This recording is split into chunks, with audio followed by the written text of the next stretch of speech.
We live. Good morning. Good morning. Good morning. Good morning, everyone. We're live. We're having a little technical difficulties this morning, but we're still going to try and get it in. We have as our special guest today, Uncle Boe from Liberia. And Uncle Boe is going to tell us about the connection between the Gullah Geechee people of South Carolina and the Gola people of Liberia, West Africa. Uncle Boe, tell us a little bit about yourself and your Gola Foundation. My name is Uncle Boe. Actually, my name is Boima Gbelly. How is my audio from your end? Do you okay? Yes, sir. I can My hear you name fine. is my name is Boima Gbelly. But because my mother uncle named me, so it is disrespect to the family for my mother to just call my name. So everybody had to attach, including my mother, attach the uncle name to my name because of respect to her uncle. So that's how Understood. I go by the name Uncle Boe. I am from Clay, Liberia, West Africa. And Liberia is on the eastern side of Liberia. The Gola land is on the eastern side of Liberia. Okay. Okay, Uh, good. my great grandfather and our people came from the Kongba chiefdom. And the Kongba chiefdom, before it became Sierra Leone and Liberia, it was carved by the Western uh, people. It was occupied by the Gola and the Geechee people in the same block. Okay. They spread across the Mano River, the two banks of the Mano River. So, but when the British colonized Sierra Leone and carved it up into Sierra Leone, and the American took the eastern shore of the Mano River, so that's how our people got splitted between the two countries. The Gola actually originated from uh, Western Sudan. They came from the Congo and the Western Sudan. They were full gatherers. So they travel from the Sudan, from Congo. Some of them splintered up into other groups. Some of them came from Western Sudan. And then they traveled downward towards the coast, the Atlantic Ocean. They went through Guinea and they settled between Sierra Leone and Liberia, where they consider themselves at the Konga chiefdom. But because they were warriors, full gatherer, they began to push further eastward. They took over Bomi County. They went as far as the city, Monrovia, Uh-huh. because our people used to go down at the coast and gather salt from the ocean. When they are traveling, the sound of the river, the sound of the ocean, the name they play do call, because the sound of the water that do the wave. So Waves, I got you. so they describe it as do call. So they cross the St. Paul River into Monrovia, and some of them settle at the banks of the St. Paul River, which is right into Mosorado County, where present day Monrovia is now. Okay. Good, Well, good. you could ask me And a question. Okay. Uh, okay. Oh, well, I was going to ask you, what is the relationship between the Gola and the Mende people of Sierra Leone and Liberia? Good. The Mene and the Gullah, they live side by side. They share common heritage. Uh, we share the same local educational system, the Poro and the Sani. Before the Westerner went to Africa, we were practicing our own cultural activities, our own cultural school, what a man is supposed to do, and the role of a man in the society, and the role of female in the society. And for the main institution or the main school is called the Poro, And P-O-R-O. that's a And traditional school, right? yeah, and for the women, it is called the Sunday. And then the Mane and the Gola practice almost identical. Everything is identical. So most Oh, of our people used to leave from Liberia when they go to Sierra Leone. First of all, they have to learn to speak the Mane. This is how you cannot easily separate the Mane and the Gola. They share the same cultural institute. They share the same food. They share everything, cultural heritage and thing. Okay. okay, okay. Well, let me ask you this. Well, how were the Gola people affected by the transatlantic slave trade? For example, uh, the Gola and the Geechee were only the we were stored on. Let me use the word stored on. Slavery robbed them off, and some of them went to other places in the world. And the Gola and the Geechee people ended up here in North America. Okay, when they came to North America, the American or the Westerners started to call them Gullah Geechee instead of, because they didn't know exactly how to separate them, how the tribes were done, and they knew that these people were farmers. These people could farm, they could make some rice production. They were very good farm rice, or people who believe in farming, like agriculture, farm rice production, and that's how they took them around the coast. They settled around South Carolina, Georgia, along the shore there, because the people were involved into their activities. So they call them now the Gola Geechee. But actually, Right. from Liberia, we are two separate tribes, even though we practice similar culture. Okay, you And have the Gola people and you have the Geechee people, but we share the same cultural belief, cultural activity, just like the Mande people. good, good, good. Well, you answered my question there. Because we say Gola Geechee here, you say Gola GOLA/KISSI, correct? Correct. Absolutely. Oh, okay, okay. And they were they Islamic people? Were they Muslims? Yeah, if you follow the history of West Africa, the Arabs were the very first religion, organized religion that ventured in West Africa. Before the Westerner, like Christopher Columbus and other people begin to visit there, the Arabs were already there because they were in North Africa. And because they have access to the horses, they could use their horses and go down. They were the very first person that started to indoctrinate our people. Because of the Arab religion, which is primarily the Islam, they started to carry these Islamic practices in West Africa, and that's how they indoctrinated our people.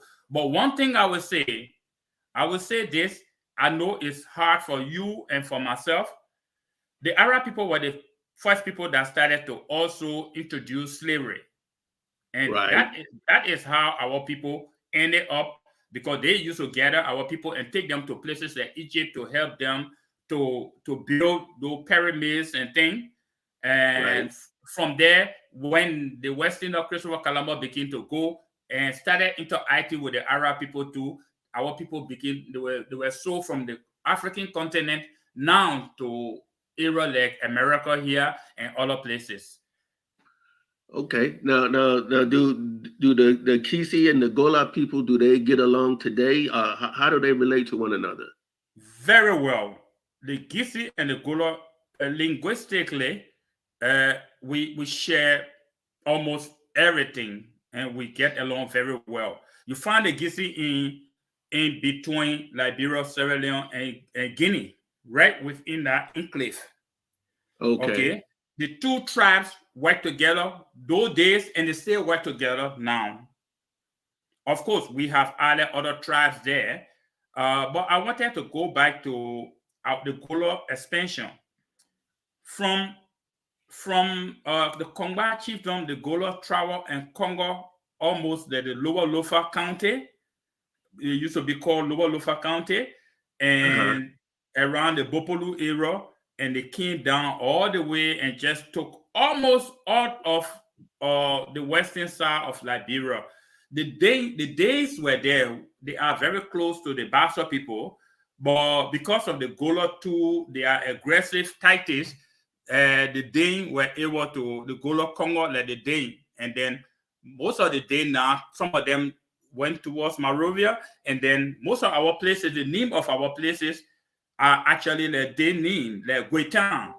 That is a place in Bomi County, but it was a Dane settlement. So the Gola and the Dane got together very well.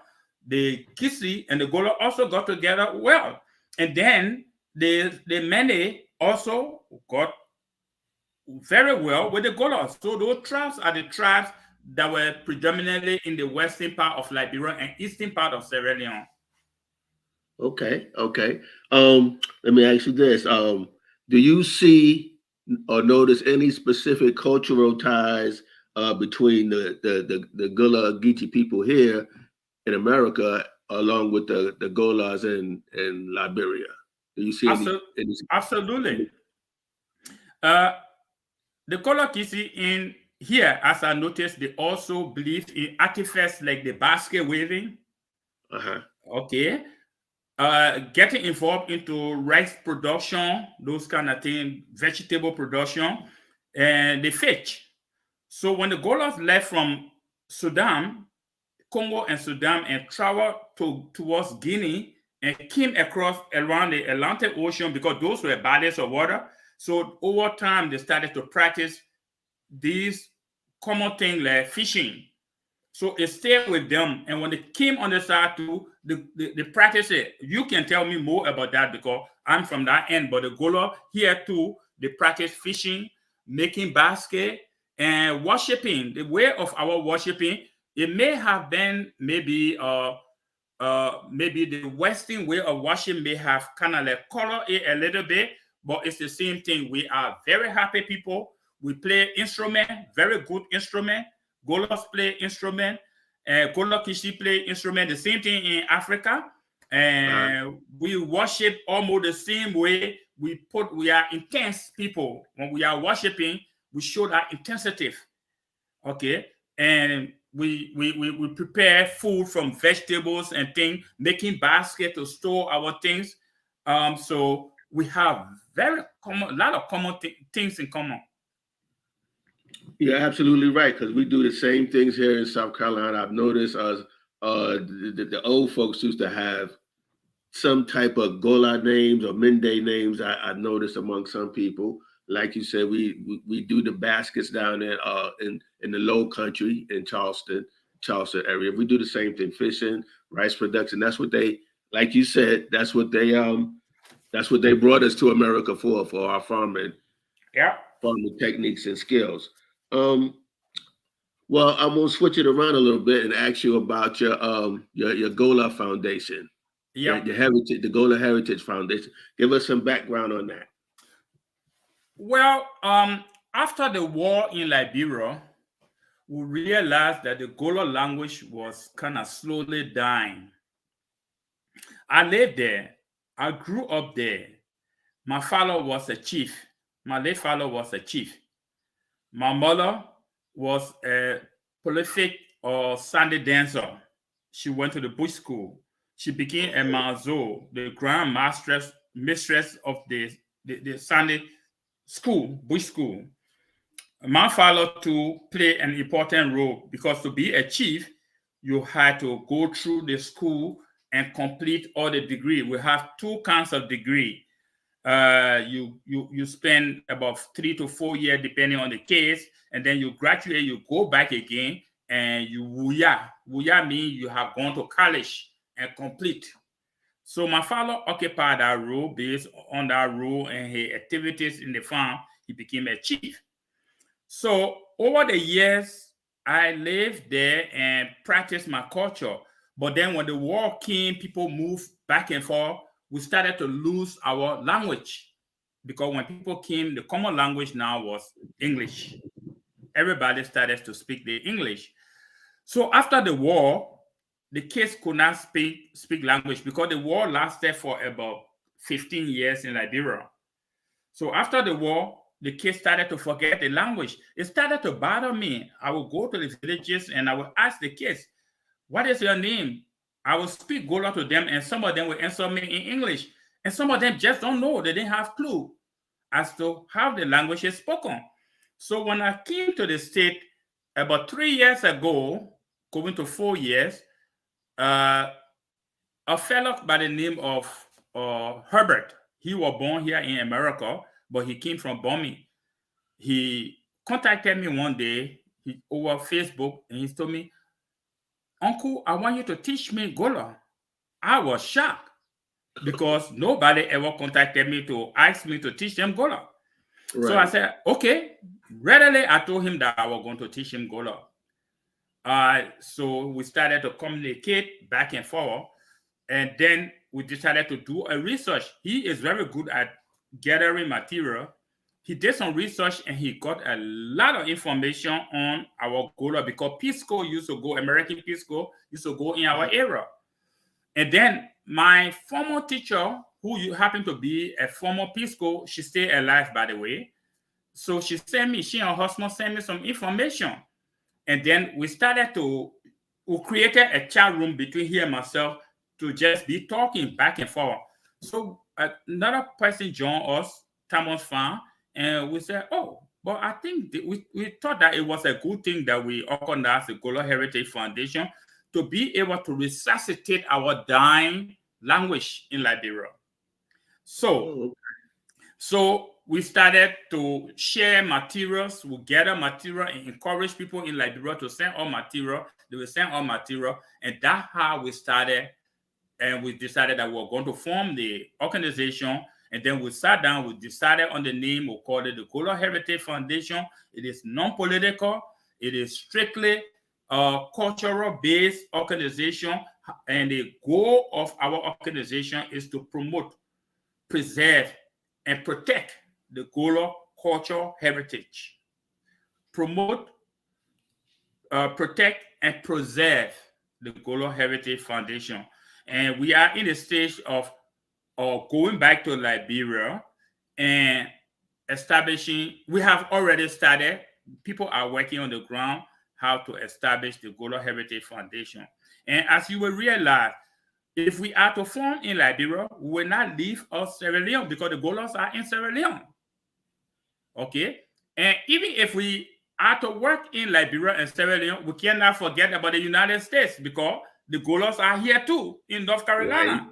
Right. So it's a global organization that we are hoping to bring all our people together to work with our people. We don't necessarily have to bring everybody together, but to see how we can work together to keep promoting our cultural heritage, the Gola cultural heritage. And also we'll connect with other tribes like the Mende, like the Geechee people of Liberia, and then here too. So this is why the Gola cultural heritage is not only for Liberia. It will be for Liberia, Guinea, or Liberia, Sierra Leone, and then the United States here too, because we have Gola people, we have our relatives here. So that's how we came together, and this is where we are now. And we are always looking around to reach up to other people who share similar beliefs like our. The language necessarily don't have to speak the Gola language because it has kind of transformed over the year. The Gola that were brought here to the United States cannot speak the Gola we have in Liberia now. Right, okay? Right. Yeah. But everybody speaks English, right? Yeah, English is a common language that was introduced by the Westerner over there, but we still speak our Gola language. Like, for example, if I want to say hi to you, I will say Make. That's the typical Gola name. Edemoy, what is your name? Nakia, come here. We have a language, it is distinct. And I also have the Gola book that I may send to you or to any other person that would need it. The Gola book that was sponsored by the United Nations. They wrote a Gola language, and then I will share it with other people, then we can use it. Okay, the everyday folks, the everyday people, do they recognize us here in America? Are they aware of the Gullah people here? I would say no. Me too did not know that actually we had our Gullah cousins, relatives here in America. I did not know that. Really? Not until 25 years ago when I came here, and even my coming here 25 years ago, I personally did not know until the last 10 years before I started to hear about the Gullah Geechee, and I started to do research on them, and I realized that, oh, these are my own family people that I'm here, but don't even know about their existence. It's just like, okay, you may know that the Gullah came from Africa, from Liberia and Sierra Leone, but we over there just don't know due to the mixed messaging and just other things. So to be honest with you, I never knew about the Gullah Geechee culture here until I came here, and it took me about 10 years to settle down before I started to learn. Now we are spreading the message, and a lot of people are getting to know that we actually have some of our tribe men here called the Gola, even though they combine them with the Geechee people, they call them Gullah Geechee. So we didn't know. Right. Because I know for myself, speaking for myself, and for Fode, one of the happiest things that ever happened to me was the day we connected with my cousin Fatia. Yeah. And and it was amazing because we've been separated for so many years, hundreds of years, and my heart was happy with joy the first time I spoke to her. So that was amazing. We've been talking ever since for the last almost 3 years now. We've been connecting and share family pictures. We talk about each other's families. I've spoken to her parents and her sisters, so we have that connection now, and we're Okay, gonna. let me add, please. The politician knew. The politician, because the federal president for Sierra Leone, especially Sierra Leone, made it easier to connect to the Gullah Geechee here in the United States, because I think the Gullah Geechee used to kind of send assistance to Sierra Leone. Right. Okay. But the common people, we did not get this education. We did not get the connection. It was never even mentioned in our history books.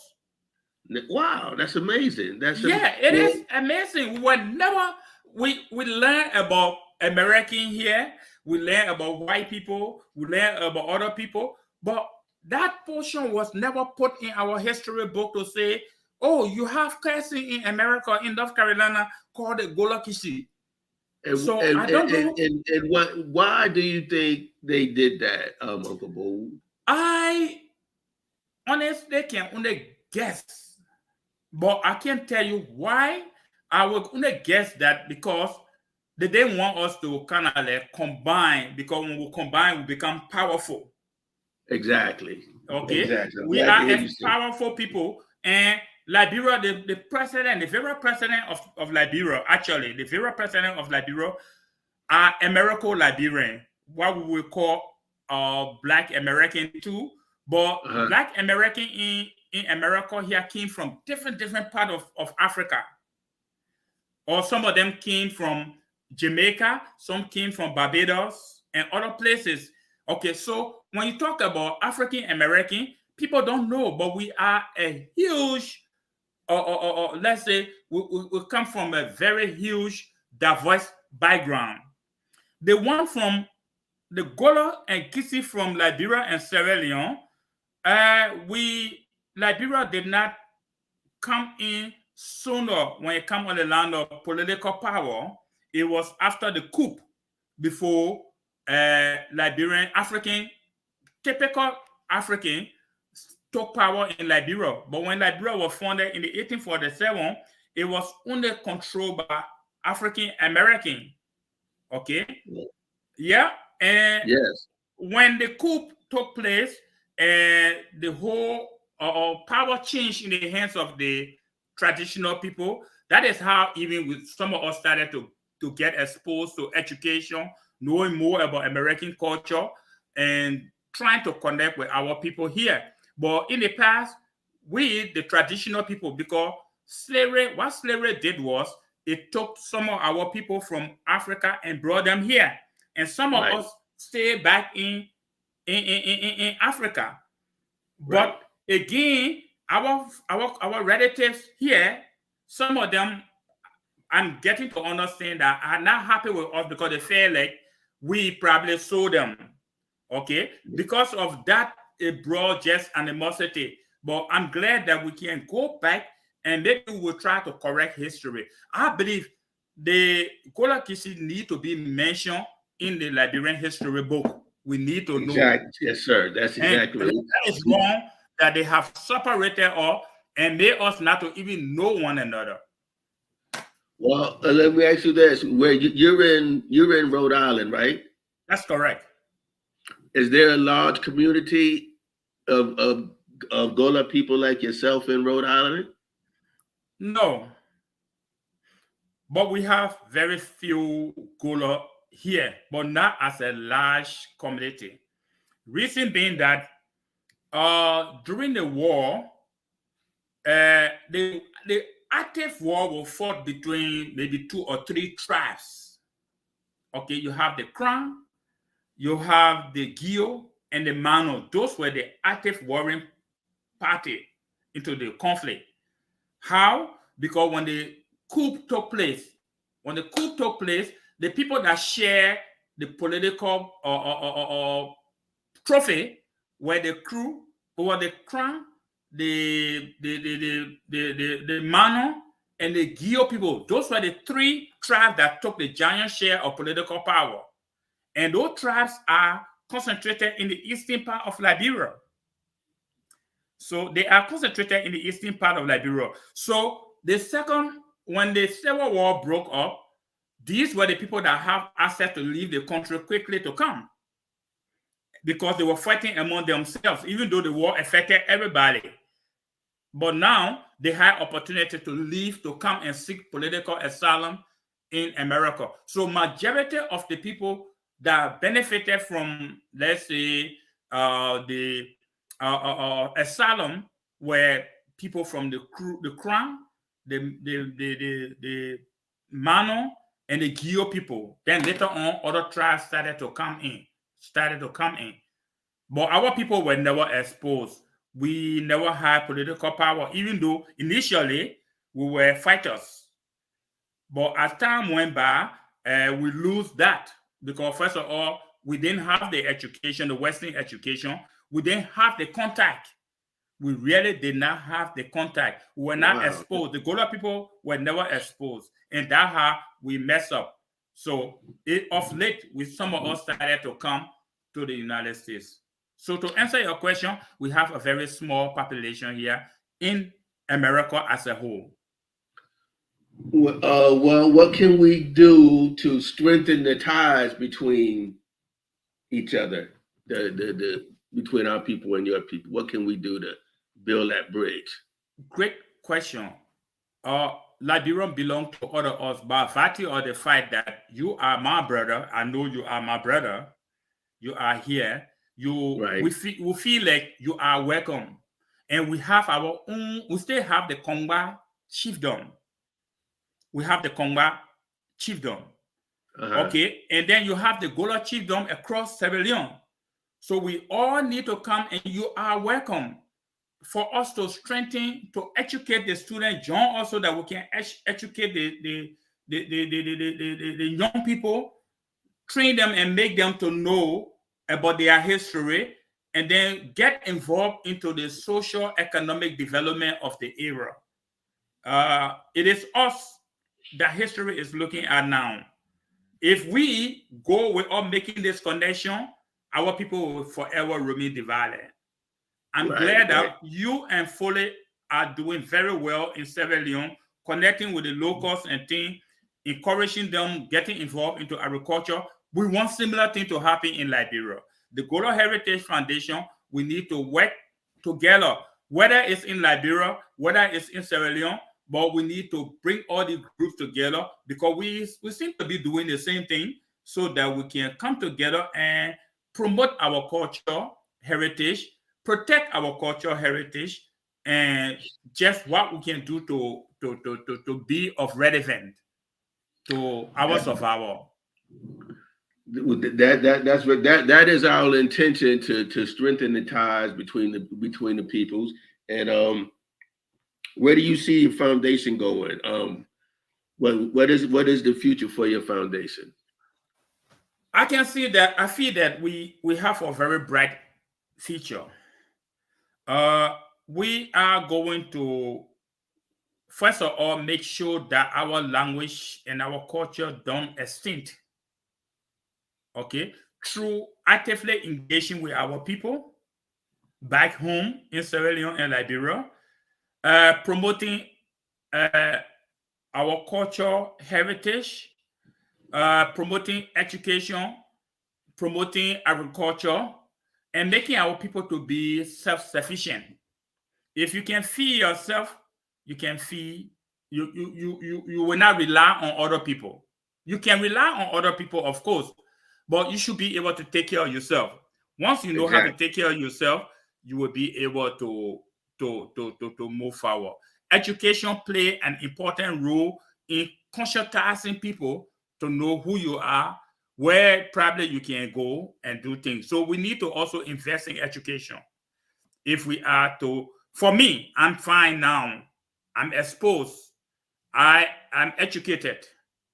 I have a master's degree. I'm teaching in the schools in America. I can go anywhere. I'm an American citizen. I can go anywhere and take care of myself. But the same opportunity is not with the people in the villages. Right. They are lacking health care. They are lacking true agricultural thing to help them to connect with agriculture, to promote, because the Gola, where they are very good farmers. But unfortunately, we have to rely on us now to help us feed ourselves, whereby we have the soil. We have the soil, we have the land, we have everything. We need education. We don't need guns. We just need to empower our people through education, through healthcare. Because if you're not sick, you will be able to work effectively in your garden. Right, but right. if people are dying of malaria or malaria affecting them, they won't be able to work in their garden. And some of them don't even have the education to know that malaria comes from mosquitoes.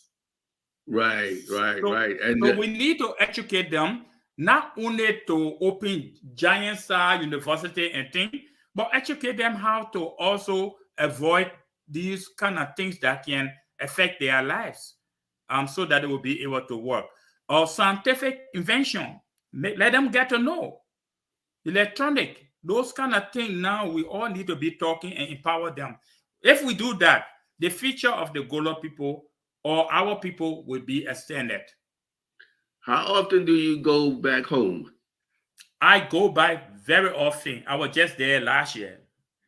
By the Okay. way, I have a village that I and my wife we built, and we are going to train. Right now, I'm doing a solicitation through GoFundMe to build a foundation. Let's say a school, elementary school for boys and girls, sixth grade level, elementary level.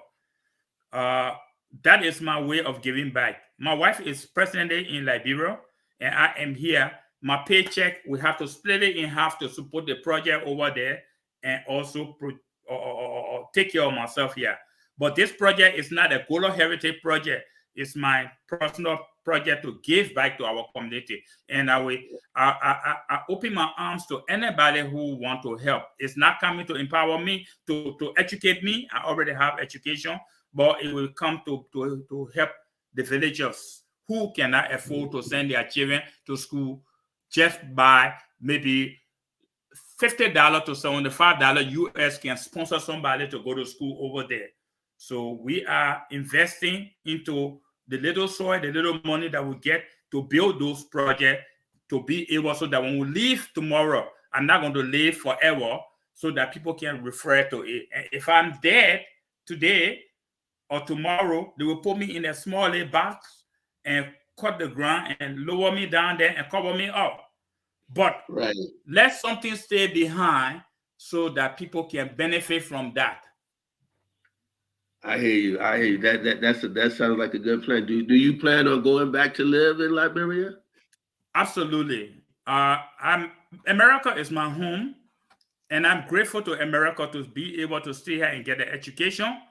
But I think I will do more to help the people back there than being here. I could, if I retire here, my retirement can take care of me now. Right. But if I'm over there myself going to the village or to the school teaching and teaching people to do things, teaching people about honesty, teaching people about God, teaching people about giving back to your community, that will go a long way. And I will be back and forth. Of course, I can't just sit over there. I have to come and connect my people with resources from this end too. But Understood. I'm always there. I was there last year. I have a village. I have a guest house for anybody who come from America. You feel free. You are welcome to Clay, and you will have a place to lay your head. I know. I saw your Facebook page where you was having a good time doing your dancing and showing the students here what I guess your cultural dances and things. Looked like you was having a good time. Yeah. That's good. I like that. Thank you. One more thing, I wanted to ask you something else about, because I know that just to go back a minute, I hear about the Gullah Forest region all the time, and I know is that a traditional area or area where the ancestors were caught, the slaves were caught? Was it in the Gullah Forest region? The Gola, yes, and the Golas, as I said, the real forested area now that you find some in the southeastern part of Liberia, and the one in the western part of Liberia and Sierra Leone, the Gullah Forest, because that's the forest we use for everything. People go to the forest, they build their schools there, their traditional school. People go in the forest to make a livelihood, okay, because we were not exposed to the Western way of working, like you have to drive car or go here. So the only source of income is from the forest. The source of something to sustain you, food, come from the forest. People go and hunt. So this is the place where people used to go to snatch, to steal our people. And sometimes the people use the forest as a sanctuary where they will escape and come and regroup to fight invaders that will come to take them. So it means a very lot. There are a lot of caves. There are a lot of sanctuary like caves that are closer to those places that people used to use to go hide when they are fighting war and things. They venture outside. So the Gullah or forest is a very big forest. It covers from Liberia straight across to Sierra Leone. Down to the coast? Does it go down to the coast, or is it? Well, I think when I think of Gullah Forest, I think of like Bow City, Kinema, because that's where Fatia told me that her family, our family, came from that region. So they came down from Mali through Guinea, Liberia through Sierra Leone. Yep. We are not the coastal people. Yes, we started to move down the coastal, as I told you. And I don't know if you are familiar with the map. When people came from the Sudan, they traveled through the forest, West Africa, because the desert came from North Africa and started to go down. They went to Guinea, they settled in Guinea, they spent some time there, they got situated properly, then they started to expand. They expand into Liberia, they expand from the eastern part of Sierra Leone and started to move down towards the Atlantic Ocean. And as the people were going, they were adapting to the way of life. So they expanded all the way to Liberia, they went to the coast. So all those places, Kenema, they seem like maybe the Congo, the Cape More County, the Gullah occupied those places. And then the Va were somewhere around the coast and things. So myself I don't have the clear picture of the Gullah or chiefdom in Sierra Leone, and not the entire the entire Liberia own. But because of my education, and I have visited part of the Liberian Gullah chiefdom and thing. That's how I got to know the history. Good, good. Now, is there anything special you want to tell us here in America for us to know about the culture? Yeah, our people have lose a lot in terms of identity. A group of people, we don't want to be the forgotten tribe. We don't want to be added to the number, because a lot of tribes in the world have disappeared. Nobody knows they are existing. If we don't take an aggressive approach in trying to empower us to work together, we will also be part of that history of the forgotten tribe. That's number one. Number two, there's a real need for us to make a connection with our people. They can certainly learn from us, and we can learn from them too. We need to help them, to empower them, because the world has transformed. 100 years ago, the world as it is now was not like that. Right. So we need to help them, to connect them to education. We need to help them to connect them to meaningful agricultural practices. We need to help them to scientific invention, like scientific medicine. All of the medicine, or most of them, come from the plants that we eat, but then they are transformed and made into medicine and things. And the Gullah people, one thing I left out was the Gullah people are very good at working with the leaves, the plants, to find their medicine, source of medicine. So we need to work, especially through the Gullah culture, the Gullah Foundation, and other like-minded organizations, so that we'll be able to connect with our people, support the Gullah heritage, support the people in Liberia, the Gullah people in Liberia, the Gullah people in Sierra Leone, and let us come together. Let's educate the future generation so that our culture can survive. Good, good. That's very good. Well, one more thing. Tell me about your hometown. Tell me about Clay. I want to hear all about your hometown. Okay. Clay is in a county called, Clay is in the eastern part of Liberia. East-west Liberia, not too far from the Atlantic Ocean. If you leave from the city, Monrovia, and you travel towards the western side of Liberia, Clay is the main highway going to Sierra Leone. The main highway, the main intersection. Clay is the oldest district in Liberia. The oldest district. Yeah. Oh, okay. Oldest political district in Liberia. When people used to leave from Monrovia, the politician, they established Clay, and that's how Clay got her fame as the district. So Clay sits right there. From Monrovia to Clay, maybe it could be around 25 to about 35 miles, roughly, by driving, depending on how. If you are driving fast, you probably, if you don't have any hindrance, you probably take maybe like 20 minutes to get to Clay. It's a distance that I have walked. Okay. And Clay is the only district in our county, Boima County. It has a very strong political or background. There where you had the district commissioner, as we still have, we have the district commissioner. And Clay is situated in a clan called Boe clan. The word Boe means pat. The owner, the person, the hunter that identified Clay name was Boima Gbelly, Supat. So Supat in Gola is called Boima Gbelly because he was a hunter. He will go and kill the animal. When he bring them, they cook soup for him. So they end up naming the place Boima Gbelly for the whole era. But Claytown, he settled actually in Claytown.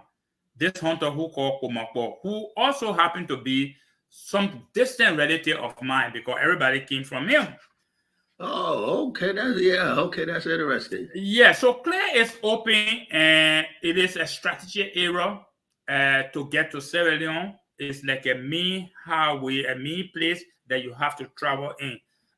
In terms of education, we have a high school in Clay. We have a high school. We have couple of a junior high, and we have couple of elementary school in the place. You have Christian religion and you have Islamic religion. They have one of the biggest mosques there, and then you have the Catholic, you have the Baptist operating, and other churches operating in Clay. I myself, I went to Clay, the only oldest high school, by the way, that was given the name of Gertrude Yancey. I stayed there until I graduated before I went to high school in Bombay and went to the university before the war. And then I had to leave to come to the United States. So Clay is one old historical place. We are trying to bring it back again in terms of education, health-wise.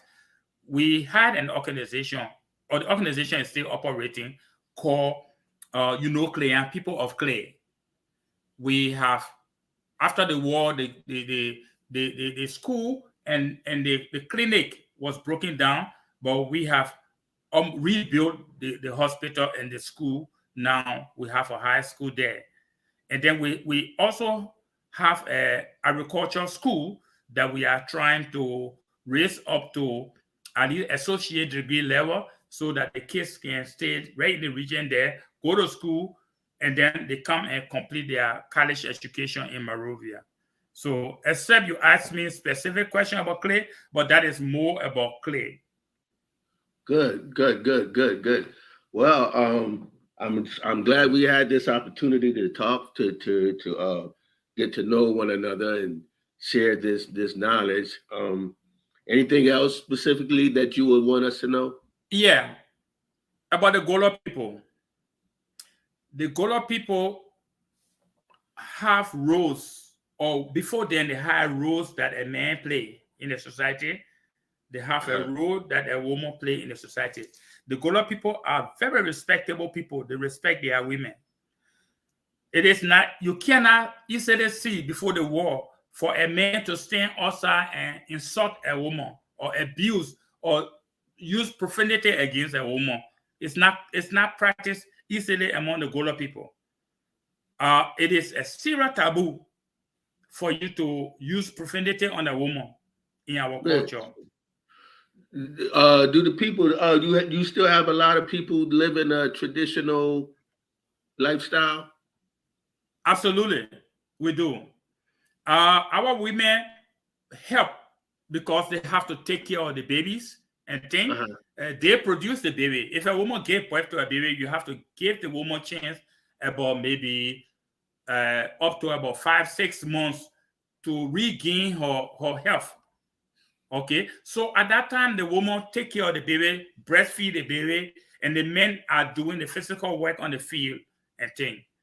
Like cleaning the farm, doing things there. The woman will come in and help, but because she has to take care of the baby, she has to breastfeed the baby, and then she has to regain her health.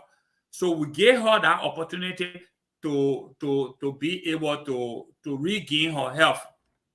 And in the process, the men are all in the field working and things. Yes, women work, but we try to give our women a chance to be able to take care. And besides that, they also help to nurture the children in the farm or on the farm. So that is the role of a woman. The role of a man is doing a farm physical work like felling trees, because we didn't have machine to do the work. The typical Gullah man, you see him, he's very skinny because of the hard work he will do. Going fishing, going hunting, felling trees, and doing a lot of work to sustain his family. So you find the typical Gullah man not looking like you and myself. They are very skinny with little muscle because they work so hard until their skin They look low tiny, but because of the physical work that they are involved in. So we respect our women. Our women are our partner. We can the women prefer the men to, when they go in the house, in the room, and they plan on what to say, somebody obviously have to bring the plan also. This is why people always say maybe the women are not given chance to really be themselves. That's not the case. The women will always tell the man, okay, you are the head of the home. You go and bring up what we plan to do. You go out and bring up. And if the man worked very hard on the farm, he come home, the woman help to cook him meal, make water for him, just to make life bearable for him too. That's how the women take care of the men. Okay. Well, Uncle Boe, I'm glad we had this opportunity. That's about all I have for you today. I want to continue this conversation. I want Fode to have an opportunity to talk to you. Okay. And yeah. Fode just asked me to ask you to tell us your contact information, and we would like to bring you back on the show when Fode will be able to talk. But tell us how to contact you, and how to contact the Gola Heritage Foundation. Okay, first and foremost, I can verbalize. I will verbalize my address, my contact information. If you want to, then I can type it in the chat room. Is there area there I can tap? I can tap my information. Okay. Oh, I will type my information in the chat. Okay. Okay. I will tap it and then read it up.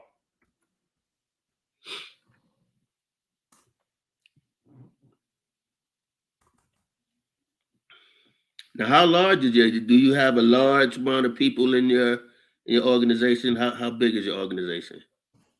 By the way, our organization has gained an international following. We are talking about 6,000 persons now globally that are members of. Good. Yeah, but we actively we still need people, and we need to work along with an organization like your organization, so that we can partner and work together. Good. That's exactly what we hope to establish. We want to maintain contact, and share information with your group. Yeah, please, we need to work together to put this thing in order. I am afraid to hit enter because I don't want the information to be posted without me completing. Do I have to do that? You should. That should be fine. But if not, you can always send me your information, your contact information, and I will share it with our people here, and I will share everything that you. And by the way, I am looking forward to going to South Carolina or North Carolina. I'm in South Carolina. Okay. I live about maybe about an hour away from Charleston. I'm in Orangeburg. I really want to come, like the director, the board of director for the Gola Heritage Foundation. We have been talking about it. We want to engage our people. We want to kind of like visit, to talk with typical Gullah Geechee people, and then we see how well we all can work together to help us to move forward. That's wonderful. That's exactly what we hope to do. We hope to be able to do some things with you in the future. And besides that too, Liberia is a home of your organization. So whether you want to open a school or do anything, we have plenty of places that we all can do that. We can make that happen. There is land. Certainly, you're not going to take the land and put it on your head and move away. You're going to take the land and help the people to develop them, like what you're doing in Sierra Leone. So we are open to facilitate that too. Good. Yeah, well, like you said, send me that information, and we'll maintain and be in contact with you. Yeah, I'm just trying to rush up to finish up the I'm Okay. trying to post the information. If you can just give me a minute, because I'm trying to put it in the chat. Uncle Boe 5 Fenway Street. That is in is North Eroverdence, North Providence. Do a lot of Gullah Geechee people here know more about the Gullah people in Liberia? Well, I would say just like your people, we're starting to we're starting to reclaim our heritage now. A lot of us do know about Gola people in Liberia. Fode is very knowledgeable. He always shares information with me. I've learned so much from him about Sierra Leone and Liberia, and even West African history in general. Fode is the man. Well, he has a lot of contacts.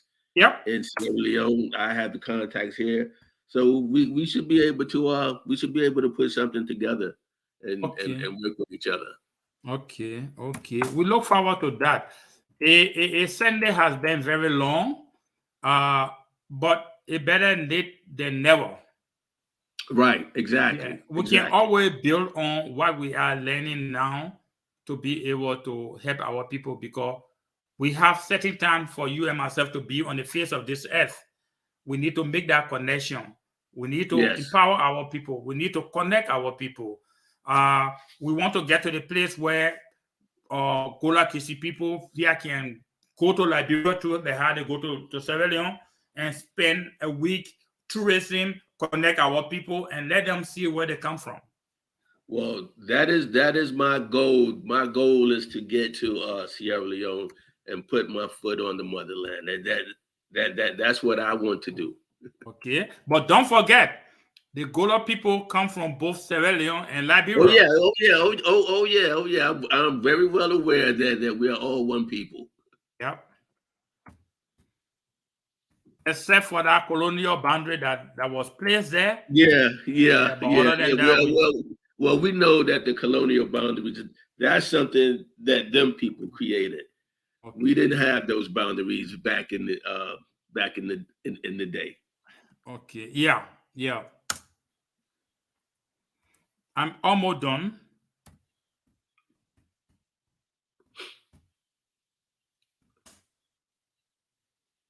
Now, how long have you been in Rhode Island? 2000. Okay, I actually came to the United States 1995. Oh, you've been here a long time then. Then I went down to Georgia. But if you come from Liberia, you are green for about, like me, when I came, because of my limited exposure to these kind of advancement, I was kind of like almost like 10 years before I learned my way around. And that's how I went to school. So I came 1995, and I got a scholarship from Georgia to come to Rhode Island College. And then I moved to Rhode Island 2004. Okay. Since then, I've been in Rhode Island. I got my bachelor and got my master. So you went to school here also? Yeah. I got my bachelor in social work, and I got my master in nonprofit management. But because I was a teacher in Africa, I also started to do courses, and I'm still working at it. I'm teaching math at the high school level now. Oh, very good. Well, we just got our nonprofit thing together also. So we have our 501 nonprofit status also. So we hope to be making some moves very soon here. Yeah, I can also, like I said, I'm part of that's my area. The nonprofit management is my area. I have a master. I'm not a lawyer, but I have pretty good knowledge as to how to run nonprofit organization. Cool. Very good. Okay, make sure if you see my information, if it is clear to you there. I see it. I got it. I got it. 5 Fenway Street, North Providence, Rhode Island. I got your email. I got your director. You're the director of the Gola Foundation. Very good. I will pass that on to Fode, and We will be talking soon. Stay in contact with us, Uncle Boe. And it was a pleasure. It was a pleasure, my pleasure to talk to you. And it was my pleasure for us to get to know one another. And whenever you have the chance, you're welcome to come to South Carolina and we can meet. Thank you, Baba. Thank you. Back away. Back away me. Thank you, Ngola. Back away. Back away. Thank you. Thank you. Thank you. Yeah. It was have enjoy the rest of your day. Thank you. Bye-bye. Bye-bye.